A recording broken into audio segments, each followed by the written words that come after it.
Hello, good afternoon, everybody. It's Samcro here, co-host of the What's Up Bro show, here to bring you the next exciting episode of the sports show. I figured now's the best time to do it because we just wrapped up the NFL wildcard weekend, and boy, holy cow, what a weekend it's been. We're going to get into that and talk about everything that's happened over the last couple of days and so much more. It's just, mind is blown. Like, I made a lot of my predictions. If you guys missed that, you can go back and check out my predictions video, but some of them on par and some of them not. But gotta say, nobody could have anticipated or expected what has happened over this weekend. So we're going to get into all of that. Just want to give a quick announcement for that for you guys. If you haven't checked it out already, catch the What's Up Bro podcast show, our main show here at J&J Production Studios. Weekends, Fridays and Saturdays, primarily at 10 p.m. Eastern Standard Time. Again, we change, pardon the episodes if we have guests or whatnot, depending on schedules, we do work that out. But if you guys haven't had a chance to check it out, go on back. All our episodes are up. Anywhere you can find us, check out our link tree to all accounts. It's fantastic. We love you guys. Appreciate your support there. We're looking forward to another great weekend as we continue in our January stead month for this. We are kicking off the year right and really trying to hit the ground, hit the pavement hard, and make a lot of strides this year. Hope you'll continue to come along the ride with us. So with that being said, let's just dive right in, because I gotta say, like, I'm lost for words to some degree, I guess is the best way to put it. Some things, again, I expected a lot, other things I didn't. So we're going to walk through that and give a brief summary and overview for the games that we had. We'll go one by one each, and then we have some other information I want to talk about too, which we talked about in the initial episode. We're going to get back to that since now we have the seasons have been concluded for certain teams, and you'll see what I mean when we get there. So let's kick things off right. Let's go backtrack and look at Wild Card Weekend. If you missed any of this, spoiler warning, and you should know by now because, well, obviously it's all over the news. But again, if you didn't, my apologies in advance. Maybe you want to stop listening at this point if you don't want to know the score, or you T-bowed the game, or you what's the other? I'm sorry, DVR. Thank you. Excuse me. And you haven't watched the game yet. I don't want to ruin this for anybody. So by all means, don't listen to this if you're planning to watch the game. But let's dive right into that. So we had a lot of games over the holiday weekend. It was Martin Luther King Day yesterday. So, and it was just, again, I'm just going to go through this because the belief of this is just unreal. And when we get to these, you'll see why. So starting on Saturday, our first game of the wild card round was the Seattle Seahawks traveling to the San Francisco 49ers, the 7th seed against the number 2 seed. I had the 49ers picked to win this game, and it was a bit of a slight slugfest coming in, but in the end, 49ers came out. The highlight was Brock Purdy's 4 touchdowns led the 49ers past the Seahawks to a final score of 41-23. So Seattle's playoff hopes were one and done. They go home, unfortunately do not advance. The Niners moved ahead. No surprise, no shock there. And especially at the level of how much they beat them by, a good 20 points, 22 points actually to be more specific. This wasn't a shocker. And it's no disrespect to Seattle. Seattle had a decent season, I will say. They did not look promising early on, but they did improve things near the end of the year. And so, it also goes to show, like, hanging in there and getting help from Detroit beating Green Bay to keep them in the playoffs. But at the end of the day, when you really look at it, it's just, you don't win, you don't move on. That's kind of the whole point, right? So that's the way the cookie crumbles, and that's the way the ball bounces, actually, more appropriately to say. So that's just the way it goes. But, again, there's always a potential for Seattle next year. If they make some improvements, they could be back in the playoff hunt. So we'll see how that goes there. The second game on Saturday, if you guys didn't catch that, and this is the game. Now, I made this prediction ahead of time. Never thought it would come true entirely. And then, especially the way that this game played out. So let's talk about this. This really, for me, was one of the highlights of the weekend. The Saturday night game featured the Jacksonville Jaguars hosting the Los Angeles Chargers. Now, if you guys heard this first episode, or the last episode I did for the show here, I made my prediction that this could be an upset game, that Jacksonville could win and knock off the Chargers. Now, I still thought that could be true, but I never in a million years anticipated or expected what was going to happen, what actually happened Saturday night. Let's go through this. And I kind of caught glimpses of the game. I wasn't watching all of it. I didn't get interested until the latter half of the game. As you guys know, if you watched the game or followed it, by halftime, the game was virtually over.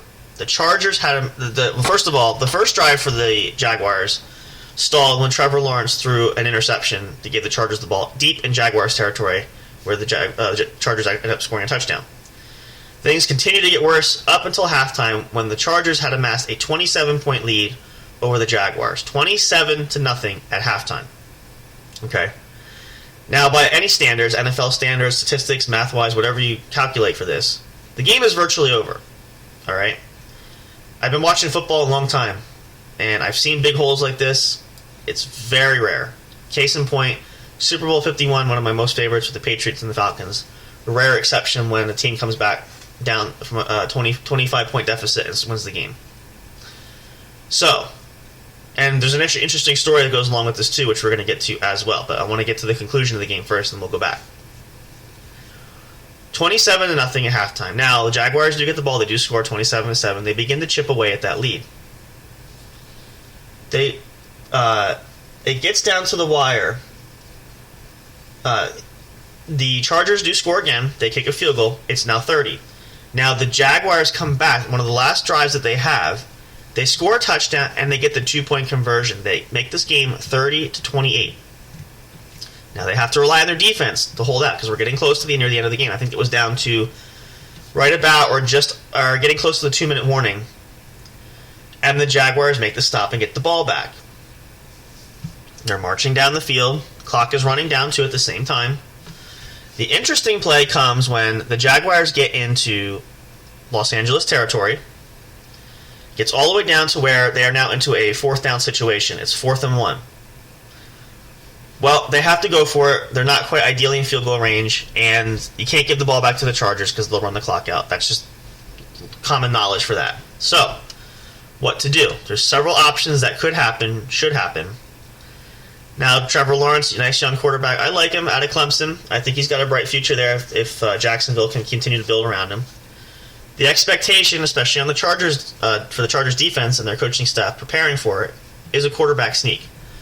At 6'6", Lawrence just has to dive over the middle there. He's got a good chance to make it, so it's going to be an interesting stop. To further add to this, the Jaguars had called timeout to reassess and reset themselves. They go old school. They line up everybody and have 3 running backs in the backfield behind Lawrence. Now, why is that interesting, an old school move? They're signifying that they are accentuating to the Chargers the fact they are going to do a quarterback sneak. The running backs that are behind Lawrence are going to push him like a pinball. They're going to move, or a bowling ball. They're going to move him and try to help put weight on that to go through. And judging from the way the teams line up, the Chargers look like they're going to take the bait for that. As the ball snaps, they do show Chargers charge their entire defense. They rush the blitz all the way down the middle.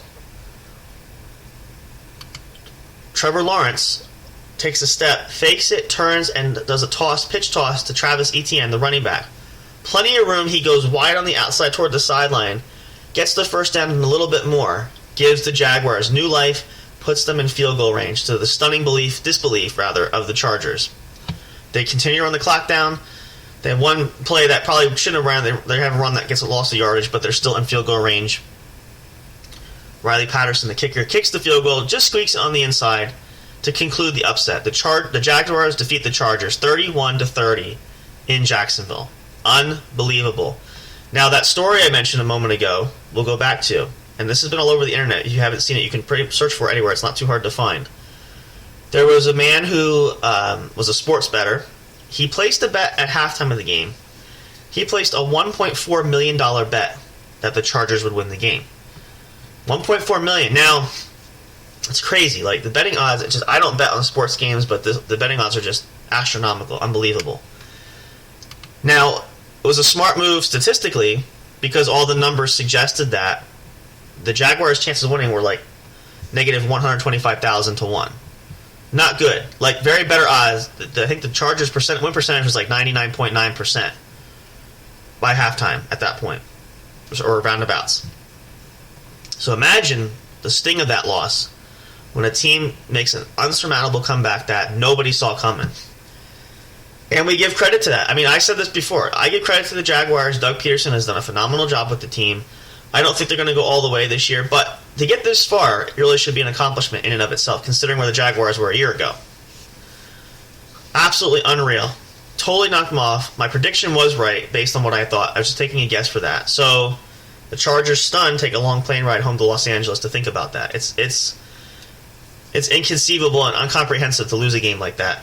And if you're the Chargers, and if you're a Charger fan, you're kicking yourself, and you should be upset, because for all intents and purposes, that game was virtually in the bag. But it's the way the ball bounces, and things happen, and playoff games are it's one-game season. So, team that makes the fewest mistakes can win the ball game, as case in point for that. So, congratulations to them. We'll see what happens going on in the divisional round, but quite an accomplishment thus far. Now, moving into Sunday's games.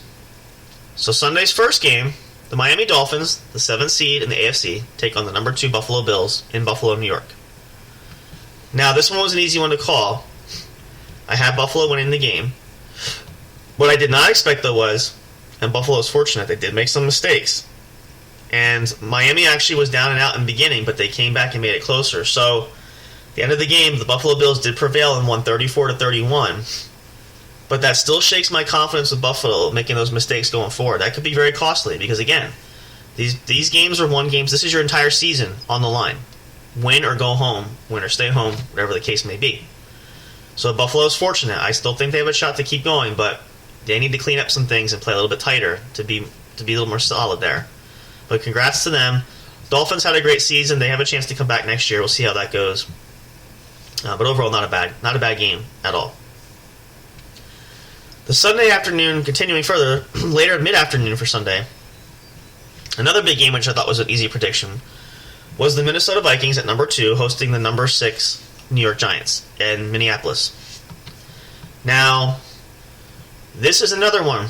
This was an upset where could not believe it just because, I mean, the Giants have had flashes. I don't want to be critical on them, and so has Minnesota. This is my perfect example of how mistakes can happen and just things can get out of hand, and it's a one-game season. Now, the game got interesting near the end. The Giants had a shot there, one of the next to last possessions where, if you guys saw the game, you know, Daniel Jones had a pass, he had a slant, Darius Slayton was wide open. Had he hit him, Daniel Jones would have hit Slayton, which he hit him initially, but Slayton dropped it. Wide open, he would have ran free, and that would have been it right then and there, but they gave the Vikings another shot. The Vikings, in turn, though, did not do themselves a favor. They shot themselves in the foot. They got themselves down to their last chance at 4th down and 8 yards to go. And what I don't understand, I do understand, but I don't, is you need 8 yards. You got to go a little bit deeper. Well, Cousins, I think he was pressured. It looked like he was pressured to have a lot of time. He hits star tight end T.J. Hawkinson, but he only throws the ball 2 yards down the field. And Hawkinson's got to run the rest. He's already got a defender there, and then the linebacker coming back. No chance. The game is over. So, surprised yet not surprised, the Vikings have been bumbling their way. They looked hot, but they got cold. They started getting average and mediocre in between. So, not a surprise. Last chance and a stunner, though. The New York Giants, congratulations, beat the Minnesota Vikings 31-24 in a stunning move, which leaving the Vikings shocked and at home. But again, just what happens. Fewest mistakes, things happen, the ball goes the right way. It's just the way it rolls. So, we'll see how that goes moving forward there. And finally, to cap off Sunday night's game, the old ancient rivalry, Baltimore Ravens go back to Cincinnati to take on the Bengals. Now, this game, again, is a prediction. I predicted the Bengals would win. But I will say the Ravens did make it interesting. Even not having Lamar Jackson playing, it was a close call. It was only that last second, if you saw the game, if not, spoiler warning, where Baltimore fumbled the ball, Cincinnati recovered and ran it back for a 98-yard fumble recovery touchdown. Unbelievable. To end the game, the Bengals defeat the Ravens 24-17. Can't again, tighter than I would have liked, especially for Cincy, but a win is a win. Got to give credit to Baltimore. Even not having your star QB, you found a way that it could have been close. So they have a shot next year to challenge that division if they make some moves, and Lamar should still be there. But credit to Cincinnati, they continue to move on and stave on. So with that being the last case, that now leaves the AFC in this position. So now for the divisional round, the Jacksonville Jaguars, as the lowest seed, will travel to Kansas City, Missouri, and take on the Kansas City Chiefs. My prediction still is the Chiefs will win that game. I think the Jaguars can make it interesting if they play hard, but that's just the way I feel it's going to go. And then the Cincinnati Bengals travel to Buffalo, New York, to take on the Bills. And that's where my upset happens. I think the Bengals will knock off the Bills. That's still my bid. I'm still going with that. That's what I feel will happen. Now, Monday night, or i.e. last night's game, which is the final one to determine the actual layout of the NFC divisional round playoffs, the Tampa Bay Buccaneers hosted the Dallas Cowboys. This is also where I predicted an upside. I figured the Buccaneers could win. They could beat the Cowboys. That would probably be it for them, and so forth. Boy, was I wrong. And I should say this. I'm surprised, yet I'm not surprised, because this, for Tampa Bay, was an absolutely poor way to end an abysmal season. It's just the way that their season has been. The Buccaneers have not been a shining example of an NFL team that deserves a playoff spot or the division. It's just been horrible. And there was some flashes of bright spots there, so it wasn't terrible. It was just it was an absolute, to pardon my French there, it was an absolute clusterfuck. It just did not go the way they wanted to. And Dallas took an early lead, 24-0. The Buccaneers didn't do much until the second half to fall to Dallas 31-14 in Tampa. So bad enough you lose, but you also lose at home in front of your home crowd. That's even more of an insult and an embarrassment there. So, and I gotta say, again, is it terribly surprising? No, but I'm disappointed for the simple fact that I really expected and I'd hoped that Tampa Bay would have played a lot better than they did. I thought they were capable of at least one shot. They absolutely just tanked. And, it's not all on Tom Brady. I know a lot of the heat's going to be there, and Tom will take a lot of the blame himself too. And then again, he had some moments where it wasn't the best. But the team overall just did not look... They looked totally lost. And it's been that way all season. They just have not been able to figure things out. And it goes to show that, by the way the game ended, that that's just the way it was going to roll. So that unfortunately abruptly ends Tampa Bay's season and also leads to some questions, which we're going to get to momentarily. But now knowing that Dallas moved on, and congratulations to the Cowboys, the NFC divisional round is now set. The New York Giants will travel to Philadelphia to take on the Eagles. I still have the Eagles winning that game. And the Dallas Cowboys will now travel to the San Francisco 49ers to take them on, and I have the 49ers picked to win that game. So my predictions are still intact, and my final prediction for the Super Bowl teams are 49ers versus Bengals. I just feel that's going to be the case. So we'll see. Anything could happen. As we saw this wildcard round, the divisional round could be nothing less. So we'll see what happens. Stay tuned for those games this weekend. So we're going to take a short pause here, and then I want to talk a little bit more about the Tampa Bay Buccaneers. Specifically, I talked about this in the inaugural game, quarterback Tom Brady. What's next? That's been the big article all over ESPN, all over the news. It's been talked about. Talk a little bit about that. I'll reiterate some things I feel is going to happen, but I want to see, because now that we know that the season is officially over for Tampa Bay, in what could be Tom Brady's final home game appearance, maybe in Tampa Bay or maybe career-wise. We don't know yet. We'll talk about that. I'm going to take a short break. Going to come back for you guys, a little bit more sports show to talk to you all about. Hope you guys are having a great week. It's a great opportunity to break up your work week. Everybody's back. We had a nice long holiday weekend, a 3-day weekend, but now back to the grind. So today, even though it's a Tuesday, it's still technically your official Monday, first day of the week. So I hope this will help you guys get through it. Hope you have a great day. Stick around for more of the sports show. We'll come right back. We're going to talk a little bit more about Tom Brady's future coming up. Talk about some things we shared and looking at the overall picture with some new information that's come in, some new guesses and things like that, or potentially landing spots where Tom could go if he keeps playing, all that great stuff. You don't want to miss that. Stick around for more. We'll be right back in just a moment. Don't go away. Soundstripe.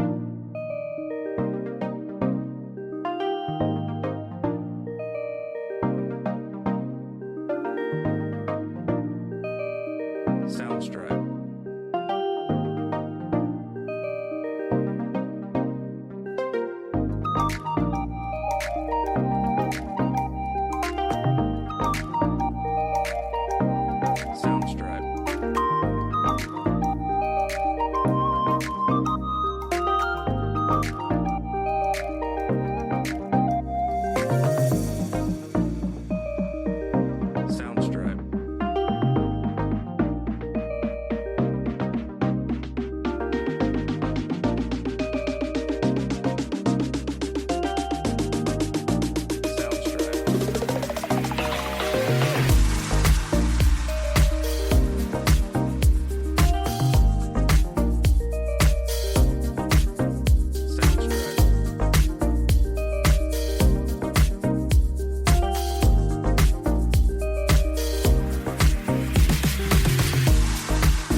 Hey audio fans, are you looking for fun and excitement?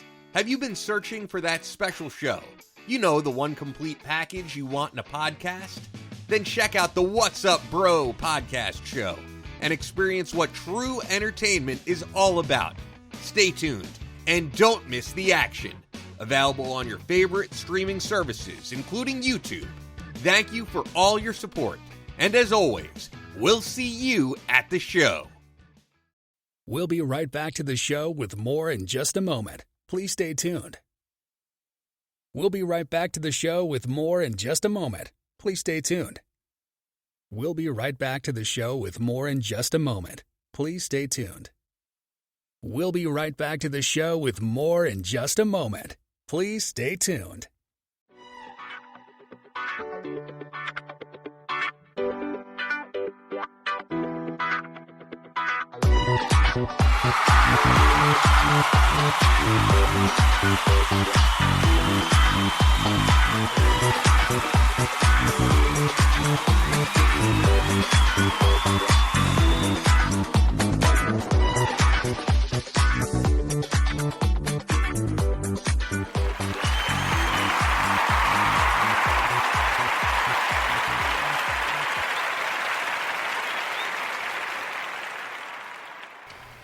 Hey, welcome back, everybody. In case you're just tuning in live, welcome. This is the What's Up Bros Sports Show. I'm Samcro, here to provide you guys some fun entertainment.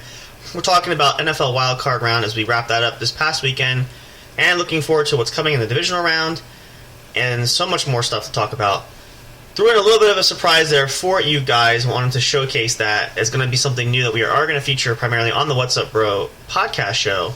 Our good friend Brady, who's the voice of the What's Up Bro show, has lended his voice to us again to help give us a little interlude, something special to put in there to kind of break up our songs a little bit as well. Hope you guys enjoyed it. I absolutely love it. His work is fantastic. We couldn't be more happy and thrilled, and we appreciate the work he's done for us. So that's going to be a new installment that we add to the show, but I thought I would throw that in there because it kind of works where we can have that in between other shows. We can use that as well. So, jumping back into it, we're going to wrap up the episode. We're going to talk about this. This is something that we talked about as the inaugural episode for the sports show.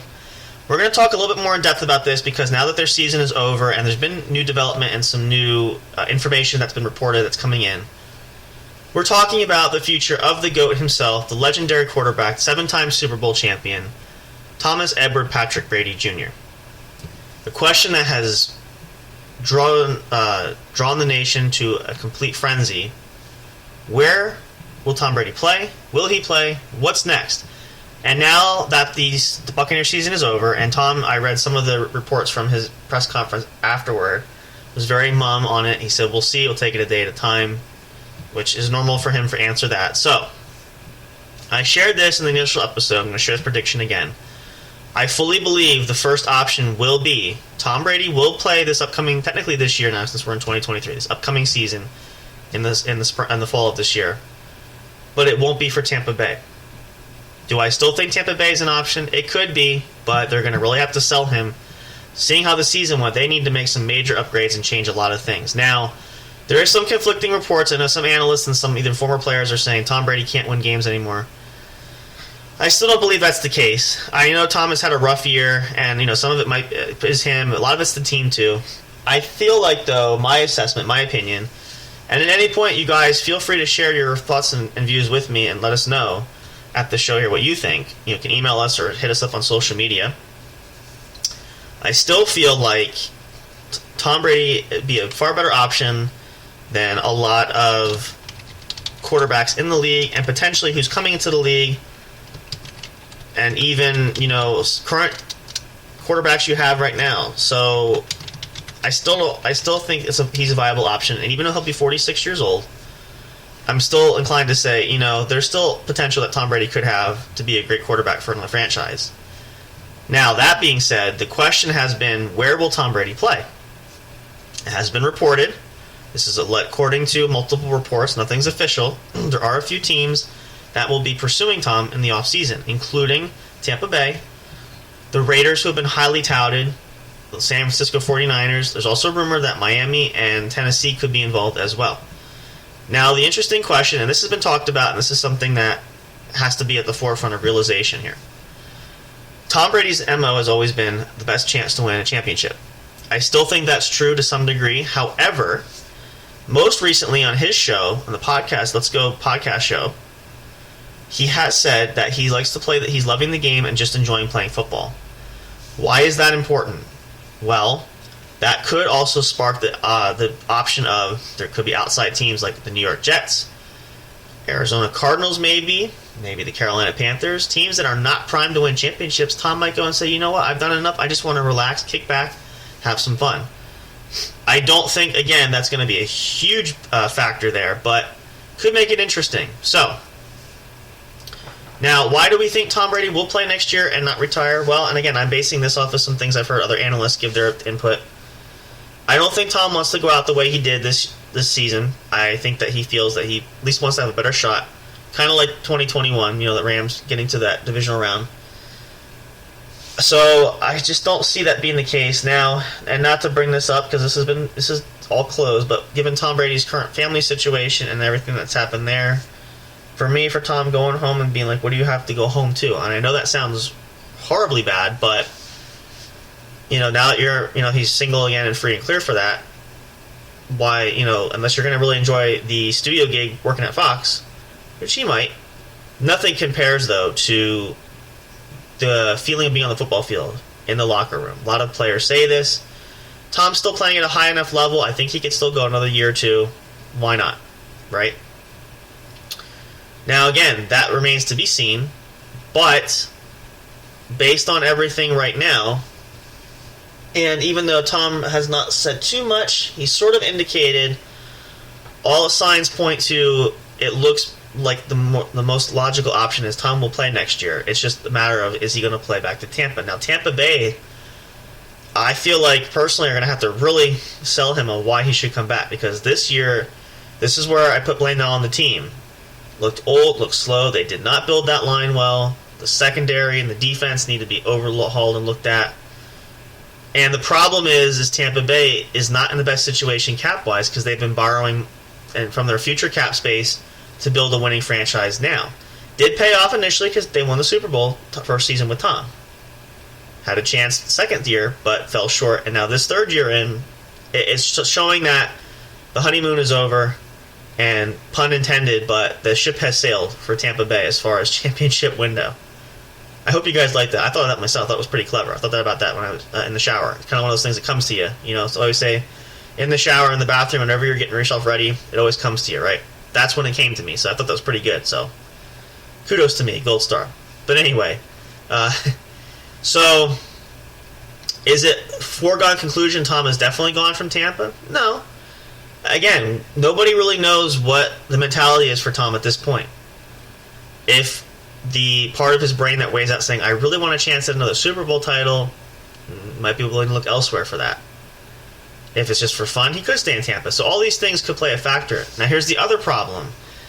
Let's just assume momentarily here that Tom wants to find a team that is playoff bound and Super Bowl bound and has a shot at a championship. You know, where are you going to find that who needs a quarterback, especially a quarterback who's going to be 46 years old by the start of the season? It's not a knock on Tom, but it's just the reality of a lot of teams look at it and they have to decide that. Somebody probably will give him that shot. But again, who, where, and why? And do they need him? Do they want... All those sort of things play a factor. So, these next few months are going to be interesting. Now, I do feel like you give Tom Brady plenty of space. He's going to have to take time to decide. And don't push it and don't rush it. And kind of like what Tom learned last time is don't rush your decision. Let that come naturally and take that opportunity, take that time to really reflect. Because as we recall too, if you guys saw the news for that too, Tom had come out and said recently that, you know, I think if I decide to retire this next time, this will be it for me. And he said, I learned last time not to rush it. It was too quick, too fast, all that sort of thing. So that would be my best advice there too. Take some time, really reflect on it. Take some time away from football now. Let yourself decompress from the season.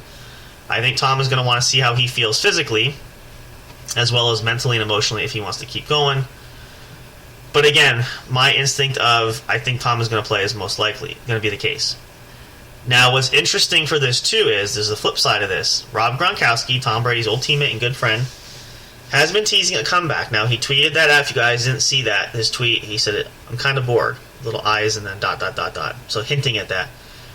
Gronk has said recently on several different sports shows that, and most recently with the Kelsey brothers on their podcast or their show, I'm not sure, I think it's a podcast, but I'm not positive, that he was close to returning this past year, but decided not to, hasn't really had the urge to yet, but he still loves football, and as of, I think it was yesterday, when he was appearing on their show, indicated and hinted, and I believe this too, that 2023, this year, this upcoming season, he could suit up again. I believe a lot of it is he's going to wait and see what Tom does, and if the situation, same thing like Tampa, the situation is beneficial and he finds it good, Gronk could team up again. Could that be the Raiders? The Raiders have been highly touted with the McDaniels connection. Josh McDaniels, still the head coach there. They have some talent. Bringing Gronk and Tom in there could make that even better. They could rebuild that line, all that sort of stuff. Only downside, and the thing I know a lot of people are saying, and I agree with this too, is to be in a division that includes Patrick Mahomes and Justin Herbert twice a year, I don't know if you want to do that. Especially if I'm Tom going, I'm not sure if I want to be competing there. I won't have a better chance to reach the playoffs. Another reason, however, a lot of people are saying too that could be an incentive to stay in Tampa, because obviously the NFC South is a pitiful excuse for a division. They actually surpassed the NFC East, which has been the NFC least for many years, the last couple of years. But that's one potential advantage that Tampa Bay could have to have Tom come back. But again, they have to rebuild, and they are not in the best financial situation right now. So Raiders could be an attractive destination. Then the question begs is, I know they're saying the 49ers, but with Brock Purdy playing like he is, I don't know if they would do that. Who knows? Maybe. Then there's the Miami situation. Now, all reports indicate that Tua Tagovailoa will be the Miami Dolphins starter in 2023, this upcoming year. He's going to play, minus the fact that he's been severely injured these last couple of years. That seems to be the Dolphins' plan. So now, does that rule out Miami entirely as a potential landing spot for Tom? Maybe not. Who knows? I mean, again, everything's on the table. I will also say this. Tom Brady takes the free agent tour again. It's not going to be long. Once the decision comes, if he decides to play, I think he's going to know relatively quickly where he wants to go and so forth. And teams that are wanting him back, whether that's Tampa Bay or anybody else, will be quick to re-sign him. Now, lastly, I'll put this out there because I heard Gronk say that he feels like it's 100% almost certain it won't happen, but I don't agree with that. Could a reunion happen in New England? And now we talked about this on the last episode too, or I think the first episode. Could a reunion happen in New England? Let's look at this. I was skeptical at first, as I said, but I'm more leaning towards this could potentially happen. I agree with Rob Gronkowski, is both parties have to want it, though. Tom has to want to go back to Patriots. I think he'll be welcomed back with open arms as well. But there's still a lot of factors that could be for that. What are the benefits there? Well, obviously I know Tom said he didn't want to play in cold weather again, but if you look at New England, they're not altogether in bad shape. They need to make some improvements. They need to revamp that line, get some more weapons there, and maybe beef up the defense a little bit. They have, I think it's the third or fourth most cap space this year. They could do it. And with Tom Brady's influence, there might be players that are going to want to play with him there, so he can help recruit there. Could be a possibility.